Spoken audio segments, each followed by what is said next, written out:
Now let's look at the second practice question of chapter 14. So in this question, it says, the following is a computer output for regression analysis related Y and X. Okay, so here Y represents the demand and X represents for the unit price. Okay, so first, you can notice it has two parts in this output.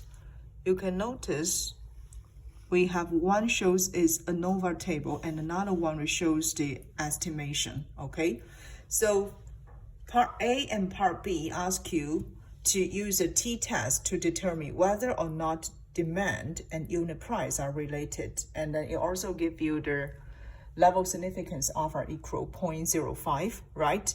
And part B very similar but changed to another test, F test. Okay, and there is part C and part D ask you to compute the coefficients of determination and coefficients of correlation. So let's look at how to solve for part A and part B first. Now, in order to solve for part B for F test, let's just review what we have learned about ANOVA table first. In chapter 14, we talk about there is a general form for the ANOVA table for simple linear regression model.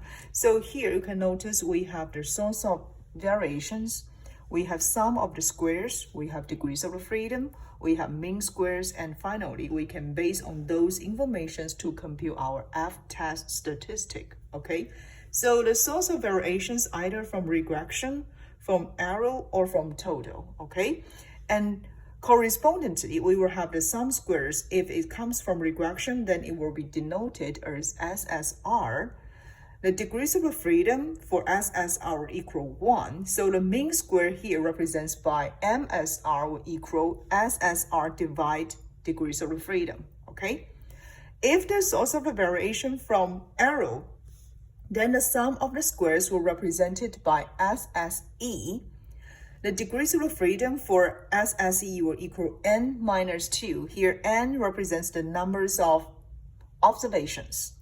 And then we can also compute the mean square of the error term, right? NSE will equal SSE divide the degrees of freedom, n minus 2. So once we obtained MSR and MSE, then we can get F-test statistic. So F-test statistic is just the ratio of MSR to MSE, okay? And if the source of the variations from total, then we can have the sum of the squares for the total equal SST, and this degrees of freedom will equal n minus 1, okay? So those are some general informations from ANOVA table for simple linear regression. Then let's go back to check our ANOVA table in this question. So in this question, you can notice it shows you there are 3 different variations of their source, right? Either from regression, from residuals or error term, or the total, right? It also tells you the degrees of freedom correspondingly equal 1, 46, and 47. So from this degrees of freedom first, what you can get is the numbers of the observations. So you can notice from residual, okay? From the ANOVA table, we have the degrees of the freedom of residual equal 46, right? And this 46 will equal n minus 2, right? So based on this information, we can get n actually will equal 48. So here it tells you the number of the observations.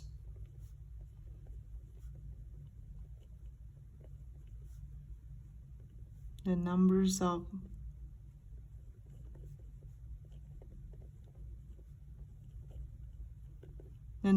observations. So showing you how many observations in this regression.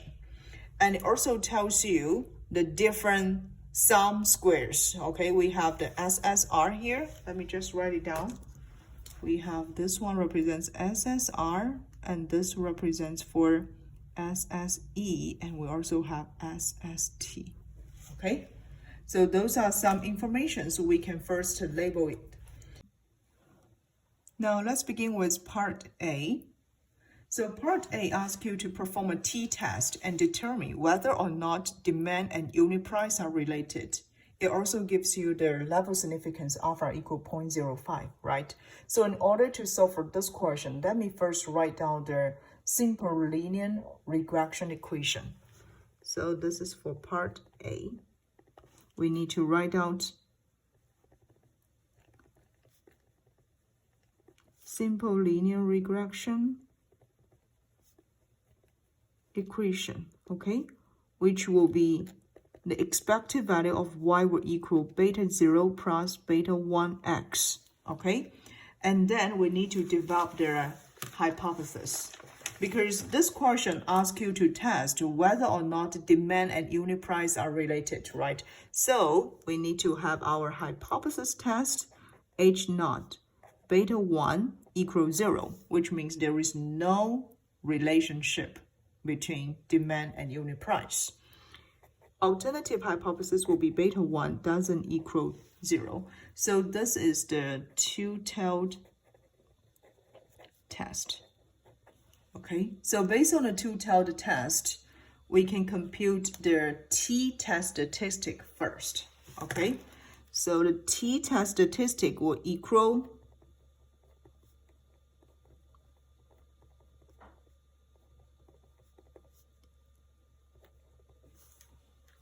this will be the least square estimator of beta 1, okay? And then divide the standard error of B1, okay? So based on this given information, we already have the estimated least square estimated coefficients for B1 here will equal negative 2.137, okay? And then we need to divide the standard errors, okay? So 0.0248. So this will equal negative 8.62, okay? So this is the t-test statistic that we find it based on the given information. So based on the critical value approach, okay, so here I would like to use the critical value approach. You can also use the p-value approach. We can reject the non-hypothesis if t, this test statistic, less or equal negative t alpha over 2, or t larger or equal t alpha over 2, okay? Based on the t distribution, and the degrees of freedom here should equal n minus 2, okay? So let's first find out those critical value on our t distribution table. So based on what we just computed, we have t-test statistic equal negative 8.62, okay? And then we can, based on a critical value approach or p-value approach, to test the hypothesis. If we base on a critical value approach, we will reject the non-hypothesis if this t-test statistic less or equal negative t alpha over 2, or t larger or equal t alpha over 2, okay? So here, t alpha over 2, this one, is based on t distribution with n minus 2 degrees of freedom. From the beginning of this question, we notice this n here will equal 48, right? Therefore, the degrees of freedom will equal 48 minus 2 equal 46. We also have the level significance alpha equal 0.05, right?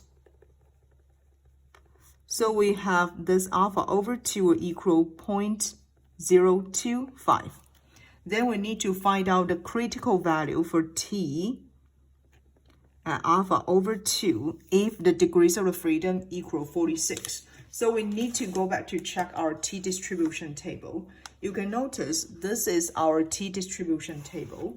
And you can see here from this table, we have the degrees of the freedom on the first column, right? And then you need to find out the degrees of the freedom equal 46, and then find out alpha over 2 here equal 0.025. So you need to find out their critical value first, equal to 0.013. Okay, so let me just write down this number first.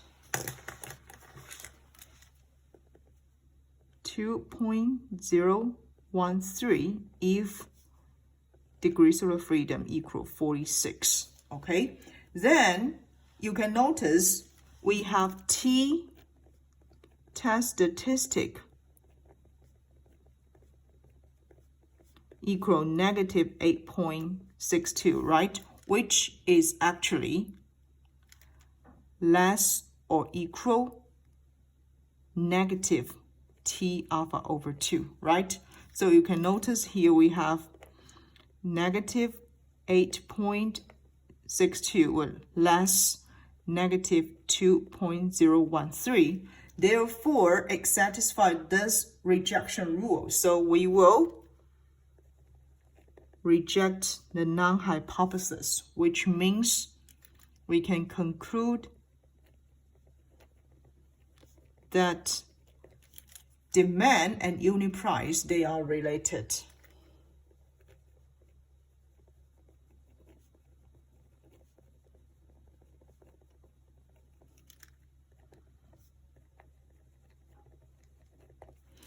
So this is from part A based on the t-test.